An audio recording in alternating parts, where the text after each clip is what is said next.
दिल्ली सरकार ने साफ किया है कि आने वाले दिनों में दिल्ली में प्रतिदिन कोरोना से 15,000 लोगों के संक्रमित होने का कोई अनुमान नहीं है। नीति आयोग के सदस्य डॉक्टर वीके पॉल के अनुसार दिल्ली को इतने लोगों के इलाज के लिए तैयार किया जा रहा है। इसमें दूसरे राज्यों के मरीज भी शामिल हो सकते हैं। वहीं दूसरी ओर स्वास्थ्य मंत्री हर्षवर्धन की अध्यक्षता में कोरोना पर गठित मंत्री समूह की बैठक में कोरोना के ताजा हालात और इससे निपटने की रणनीति पर विचार विमर्श भी किया गया। दरअसल कुछ दिन पहले डॉक्टर पॉल के हवाले से ही दिल्ली में कोरोना के रोजाना 15,000 नए मरीज आने की खबर छपी थी। इस संबंध में पूछे जाने पर उन्होंने ऐसे किसी अनुमान से इनकार कर दिया। वैसे उन्होंने स्वीकार किया कि आने वाले समय में सर्दी, त्योहारों और आर्थिक गतिविधियां बढ़ने से कोरोना के नए मरीजों की संख्या बढ़ने से इनकार नहीं किया जा सकता है। उनके अनुसार 15,000 का आंकड़ा नए मरीजों के बढ़ने की आशंका को देखते हुए उनके इलाज की तैयारियों के सिलसिले में दिया गया था। इसके तहत दिल्ली को प्रतिदिन 15,000 नए मरीजों के इलाज के लिए तैयार किया जा रहा है। उनके अनुसार आसपास के इलाकों समेत दिल्ली में दूसरे राज्यों के कोरोना मरीज भी बड़ी संख्या में इलाज के लिए आते हैं। ऐसे में पूरी तैयारी होना जरूरी है। वहीं मंत्री समूह की बैठक को राष्ट्रीय संचारी रोग नियंत्रण केंद्र निदेशक डॉक्टर एसके सिंह ने बताया कि किस तरह भारत अब तक कोरोना महामारी को नियंत्रण करने में कामयाब रहा है। सभी मापदंडों पर भारत की स्थिति दूसरे देशों की तुलना में बेहतर है। डॉक्टर पॉल ने दुनिया और भारत में वैक्सीन के विकास की स्थिति और उसे जन जन तक पहुंचाने के लिए की जा रही तैयारियों के बारे में भी जानकारी दी। पैंडेमिक के स्प्रेड में स्टेबिलिटी आ रही है और मृत्यु दर पे भी काबू है।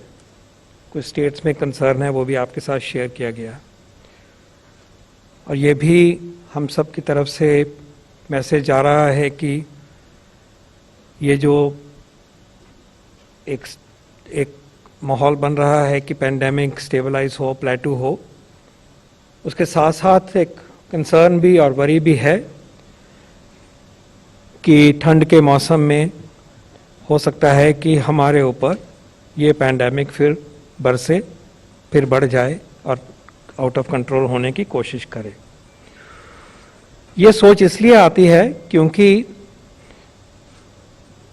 कोविड-19 का जो वायरस है वो एक रेस्पिरेटरी वायरस है। वो हमारे रेस्पिरेटरी पैसेजेस से, श्वास के पैसेजेस से ही अंदर आता है और जो रेस्पिरेटरी वायरसेस होते हैं उनकी टेंडेंसी होती है कि वो सर्दी के मौसम में उनका प्रकोप कई तरह से बढ़ता है।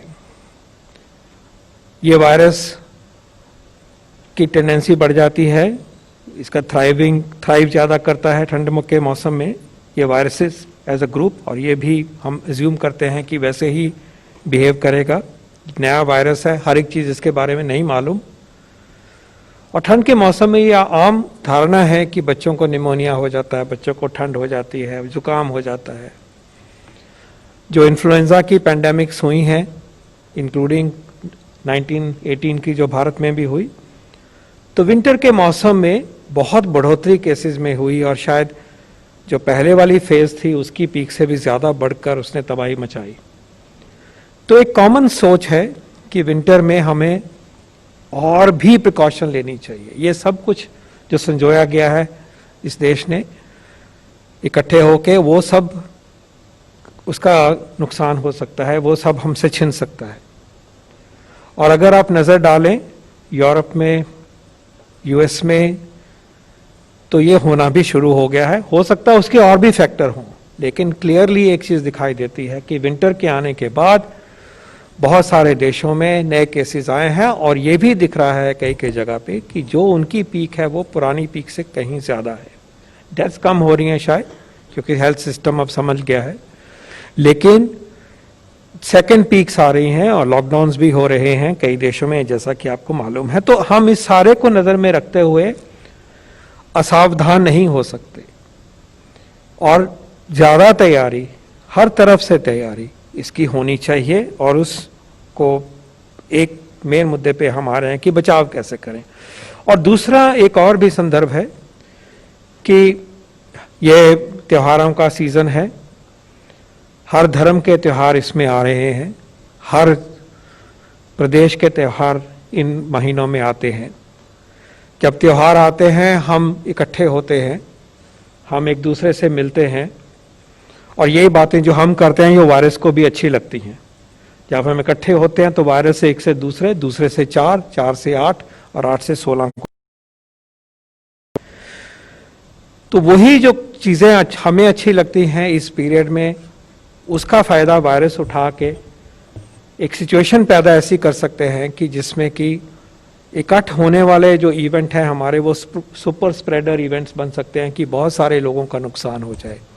हमें ये तो अब ज्ञात है कि इन्फेक्शन जो है वो सिम्टम आने के 2-3 दिन पहले से ही फैलनी शुरू हो जाती है, इसको पकड़ा नहीं जा सकता, ये पक्की बात है, अब हमें समझ आ रही है। उस टाइम पे व्यक्ति में कोई खराबी भी नहीं होती, कोई सिम्टम नहीं होता है, कोई भी लक्षण नहीं होते, तो इनोसेंस वाली फेज है, उसका भी कसूर नहीं है। लेकिन हम क्यों ऐसी सिचुएशंस पैदा करें जहां पे कि ऐसा व्यक्ति हो वहां पे जहां की और लोग हैं तो उनके ऊपर जाए, तो ऐसी सिचुएशन पैदा करना जो है हमारे हित में नहीं है। ऐसी सिचुएशन को पैदा हमने नहीं होने देना है, और ये जिम्मेवारी अपने लिए, अपने परिवार के लिए भी है और दूसरों के लिए भी है, देश के लिए भी है।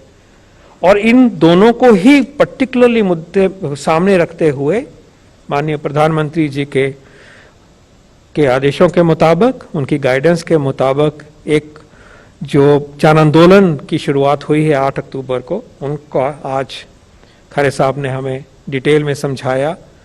उसके पीछे मैसेजेस हैं, उनको हमें बताया कि 3 मैसेजेस हैं जो सबसे ज़्यादा ज़रूरी हैं इस दौड़, इस बचाव के लिए, और कैसे इसको प्रक्रिया से जुड़ के, स्टेट गवर्नमेंट्स के साथ जुड़ के, सरकारी तंत्र के साथ जुड़ के और जनता के साथ जुड़ के इसको आगे ले जाना चाह रहे हैं।